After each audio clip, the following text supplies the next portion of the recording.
What's going on, guys? This is MrTeej66's movie reviews. I am Mr. Teej. New show today. It's called MrTeej66's Drunken Reviews.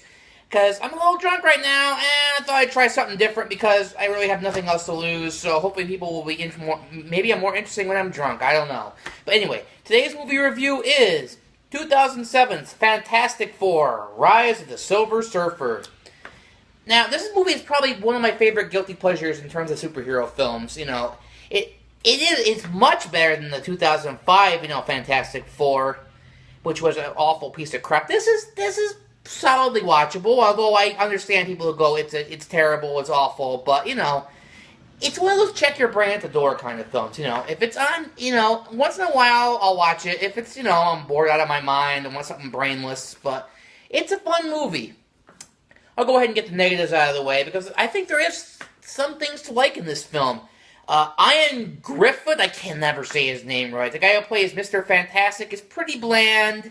There's a part where he dances at a club, which is embarrassing. The special effects are pretty awful. He, stretches his body out to do dance moves. It's god-awful. Julian McDermott, I'm so bad with names tonight, but the guy who plays Dr. Doom is equally as awful in this film as he was in the first film.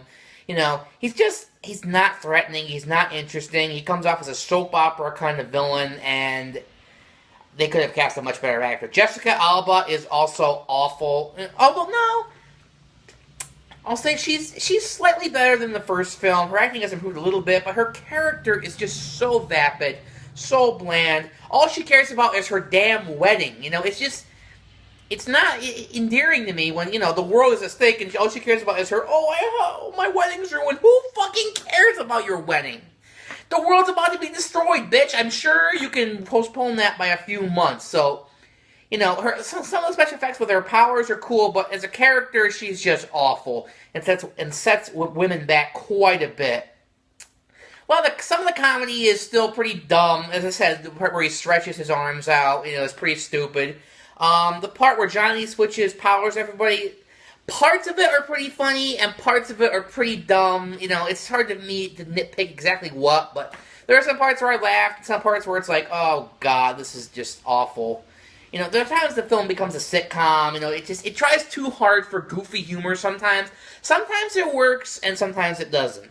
But anyway, let's get to the good stuff, because I do think there is some good stuff in this movie. Michael Chiklis, fantastic as Ben Grimm, He has that New Yorker, down-to-earth sort of quality to him. There's not much of an arc in this film as unlike the first film. But, I thought he does a very good job.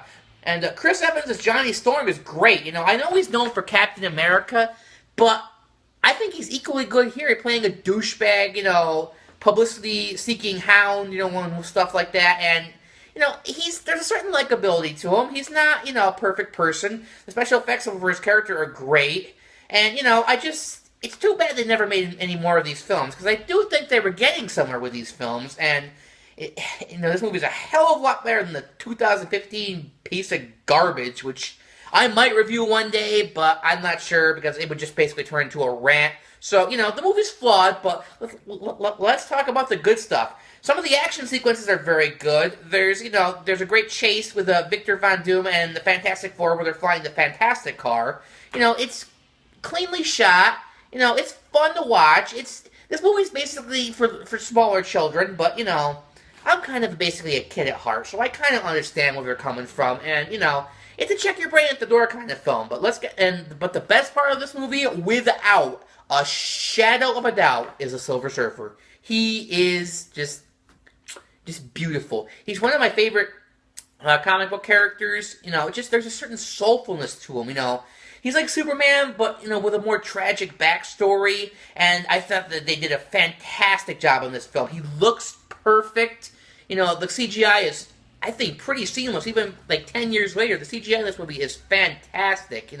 Lawrence Fishburne as the voice, perfect. He brings this soulful, deep quality to everything he says. Even the simplest lines, like, where Sue asks him, there's always a choice. He goes, not always. Now, I'm not doing it any justice, but it's like, it's so soulful, and it's just, you care about him, and like, I don't know.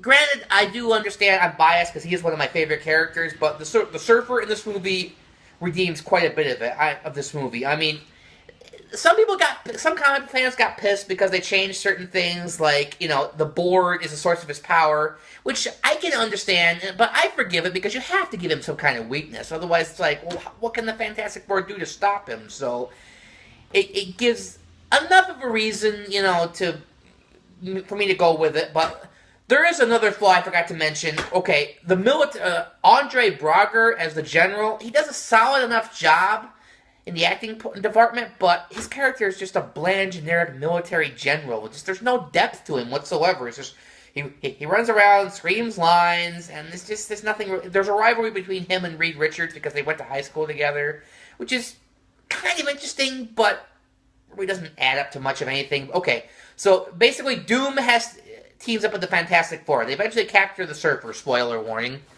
and they. I can't believe they do this. They actually let Doom examine the board. A psychomaniac who in the first film tried to destroy the world. You're going to let him touch an alien technology. Like, I don't know many military people, but I hope to hell they're a lot smarter than that, because that is just lame-brained and stupid. You know, I think that would probably be my biggest flaw in this movie. It's just that is so dumb, idiotic, and just, I don't buy it for a minute. Like, that anyone would let Victor Von Doom anywhere even remotely near this thing. But overall, this movie is, you know, it's watchable. You know, the part where, spoiler warning again, where the Surfer, you know, redeems himself and, you know, decides to fight Galactus, which I forgot to mention. Galactus is in this movie. Big thing among comic book nerds. He's a cloud. I understand it. It's not my favorite part of this movie, but I kind of just go with it anyway. Like, all right, it's dumb. It's clearly some studio executive going, well, we need to save money somehow. Make him a cloud. Yeah, great. That'll be just fine. I guess they were teasing because they were going to bring Galactus in another film, possibly the Silver Surfer spin-off movie, which unfortunately never happened, which pisses me off to this day. The Surfer deserves his own movie, absolutely, but... So, you know, the part where he redeems himself is actually pretty touching. Spoiler warning again, he brings Susan Storm back to life after she's supposedly killed, and it's just, I don't know, it's very moving. I mean, I love the character, just this, Lawrence Fishburne adds so much to this movie, where he just goes, treasure each moment with her, you know, and tell her she was right.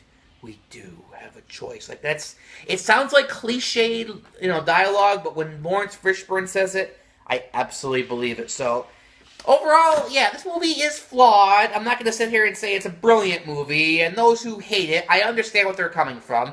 But, you know, it's watchable. I own the DVD, obviously, so I'm going to give this movie, I'm going to say a 6.3. It's solid, you know, it's brainless, but if I ever want to watch a popcorn movie where I have to shut my brain off, this is a very solid alternative to, like, say, The Dark Knight. But anyway, that's my movie review. This is MrTeej66 Movie Reviews, Drunken Movie Reviews, and I will hopefully see you next time.